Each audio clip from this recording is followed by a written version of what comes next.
The case is about a Roma family internally displaced from Kosovo.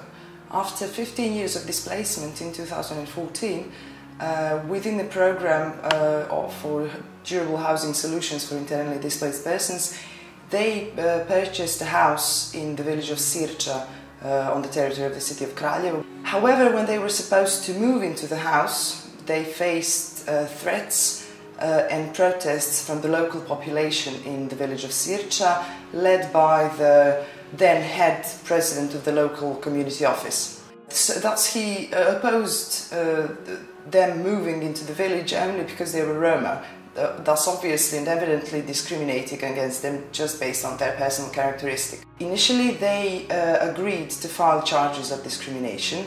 However, at the last moment they changed their mind. Fear of further victimization is the main reason why they do not seek legal remedies in combating discrimination, in addition to a lack of trust in institutions and institutional protection.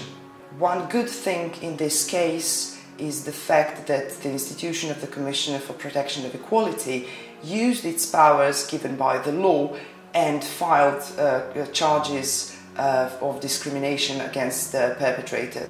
We believe that conducting such procedures, in this case it was criminal proceedings and civil lawsuit, in addition to the involvement of the media, may greatly contribute to prevention of further such cases of discrimination in the future.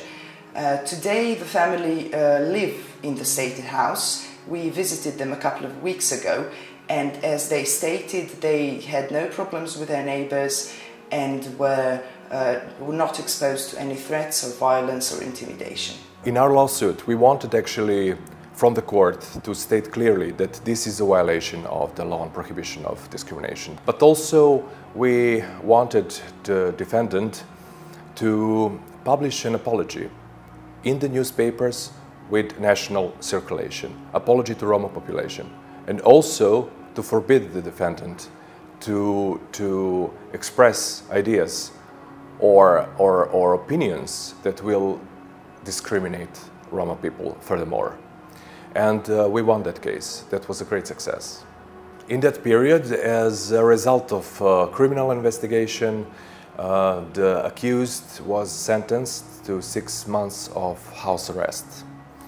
And the media coverage of that trial was very important. The publicity of the case was very important because it started to be obvious that there is a state independent body like the Commissioner for the Protection of Equality who actually effectively can combat discrimination, but also that discrimination is forbidden by the law and that law on prohibition of discrimination applies to everyone, regardless of their position or their power.